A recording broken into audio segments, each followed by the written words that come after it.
Now you know this video is about to be an absolute shitstorm because it begins with the statement, so I read this one article on BuzzFeed. It's called 32 Everyday Things Women Do That Men Don't Have to Worry About.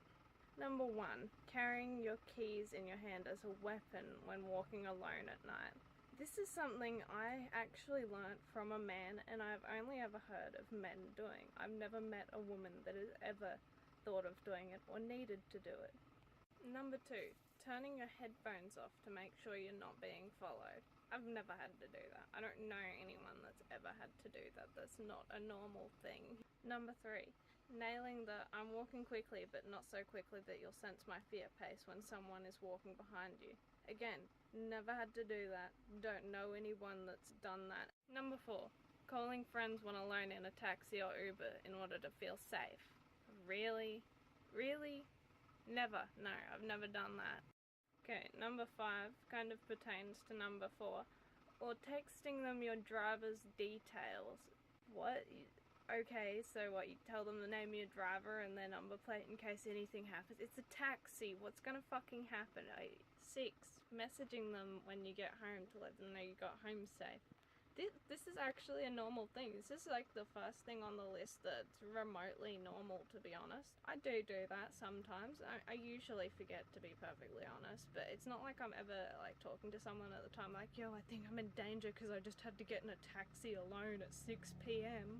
Like, that shit just does not happen. Like, you text people that you know you got home safe because like it's the person whose house you were at, or like you're underage and it's your parents or something. Like, the fuck? So far a lot of this has not been everyday shit, like sitting near other women on public transport to minimize the risk of being harassed or attacked.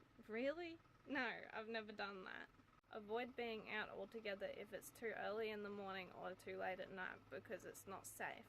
To be honest, if I can, I prefer to be out and about at those times because, well, it's really hot here in Australia. The weather is much, much nicer really early in the morning and really late at night. 9. Pretend to be on the phone to avoid harassment in any number of situations. No. Number 10. Wearing a wedding ring to reduce the risk of being hit on by men because men respect another man's property more than they respect a woman's right to say no. Just say no. There's nothing wrong with saying it. That a lot of the time they do actually respect that. If you straight up tell a guy nut, they go, okay, there's no chance she's gonna fuck me and she's obviously not interested in me romantically, and they fuck off. They are persistent, throw you a fucking drink or something. Like, who gives a shit? Oh, what are they gonna do? Hit you? Oh, you don't have to worry about that though, because equal rights means men can't hit women but you can hit them, right? Number 11. Giving men fake names and fake phone numbers rather than risking their anger of being rejected. Whether or not I use my real name actually doesn't have anything to do with the situation or who I'm talking to. It's kind of a unique situation though. And as for the phone number thing, yeah, I generally just say no. So I don't see why any other woman can't do that. Number 12. Staying silent while being verbally harassed out of fear that if you fight back it'll turn violent. What's wrong with telling a guy to fuck off? Especially if it's in public, just tell him, dude, can you not? Like, can you go away? Fuck off. And if it does turn violent, well, if you're in public, no question what's going to happen there. Every other cunt for about a good, like, 50-meter radius at least is probably going to want to stomp that dude's head. Number 13. Keeping your drink covered with your hand or getting your friend to watch it if you have to go to the toilet when you're at the bar so that it doesn't get spiked. I know plenty of people that take these precautions. They are not necessarily women. Men often use coasters. It also keeps the flies out. There's nothing wrong with it, especially if it's a bar with lots of windows or anything like that. Personally though, I don't bother. You know, I watch for bugs, which means I'm watching for pills as well. I don't need to cover it, I'm watching it. You know, I always do get someone to watch it if I go to the toilet though. Not necessarily in case someone spikes it, but because sometimes bar staff see like a half drink and they just go, oh, someone's left without finishing it, and they take it. 14. Making sure a friend always knows where you are if you're going on a first date with a stranger. That's kind of normal.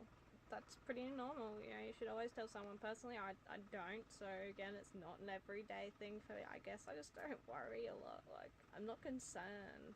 It's really not that common a thing that women get harassed or raped or anything. Like, yeah, okay, I'm not gonna say it's not it's much less common than it used to be. You know, you pretty much have equal rights. Women hit on men and rape men just as often. Number 15. Working hard despite knowing that on average you're paid less than men in the same position. Really? Are we really gonna fucking go there? Are we really gonna pull the wage gap? I need a wage gap button, okay? Like, this shit is serious. That's the biggest fucking load of horse shit ever. And anyone who feels that way has no fucking idea how the wage gap works. Because it's not a fucking wage gap. It's an earnings gap. Okay, here's how it works. Generally, most women, they don't work or they don't work full time. And even those that do work full time, they generally pick jobs that pay much lower. Like that entire field generally does not pay very high. Why do they do this? Because those jobs are often easier, lower risk. There's a lot more of them. So, you know, it's easy to find another one if that one falls through, etc. They don't want to do difficult jobs. They want something easy, something that anyone can be qualified for. It doesn't require physical strength. Those jobs generally do not pay a whole lot. Hence it creates the illusion that women are getting paid less, when actually they just apply for jobs that pay less or don't work at all. Qualifying statements with words like just and sorry because you don't want to be perceived as pushy or aggressive. Dude, do whatever you want to do. God damn it. Fucking feminists doing my head in. Number 17. Faking being happy even when you don't feel like it to avoid being seen as a bitch. What? I know, sometimes I do that, but that's just because I don't want people to think I'm depressed. 18. But not being too perky so people don't think you're stupid. What? That's just called containing yourself a little bit, being a fucking adult and not annoying the shit out of everyone, giving them a headache. And by that, I mean people of both genders. By both, I mean there are only two. Pretending to be patient when you're repeatedly talked over or interrupted by men. To be honest, women do that just as much, if not more. And I can only pretend to be patient for so long. Like, it's called actually having patience. A little bit. Yeah, it's just straight up rude, and people of both genders do it. Don't even try and make out like that's just men buzzfeed. Fuck you. 20. Repeating your point over and over again to get your point across. That just means the person you're talking to is either ignorant or stupid. It has nothing to do with gender. Removing hair from your armpits, legs, and bikini line, because on women it's gross, but on men it's totally acceptable.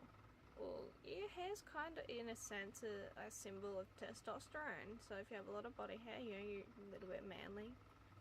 I guess there's nothing wrong with that personally, though. I like shaving. You know, I feel clean when I have shaved. There's nothing else to it, really. It's not like I do it for anyone. 22. Spending a lot of money on period products every month, which many governments still consider a luxury. Oh my god, oh wow, you got me there.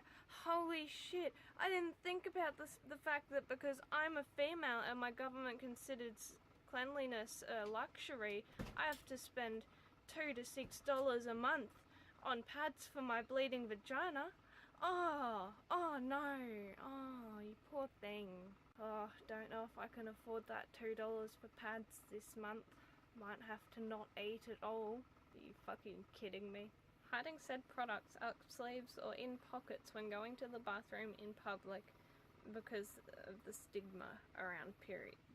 Actually, I know a handful of chicks that they don't bother hiding it. They genuinely don't give a fuck. They're like, why? Why should I hide that? It's something natural my body does. Who cares if someone's like one day sees a pad in my hand because I have to go to the toilet in public that one time. Who really uses public toilets anyway? They're fucking gross as shit.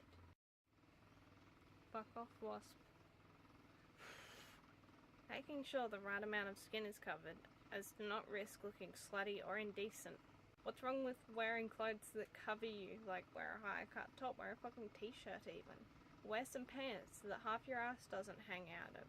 Not that fucking hard. Wearing makeup because you've been conditioned to believe that your bare face isn't good enough, or heck, even just because you want to, and being told that you are fake.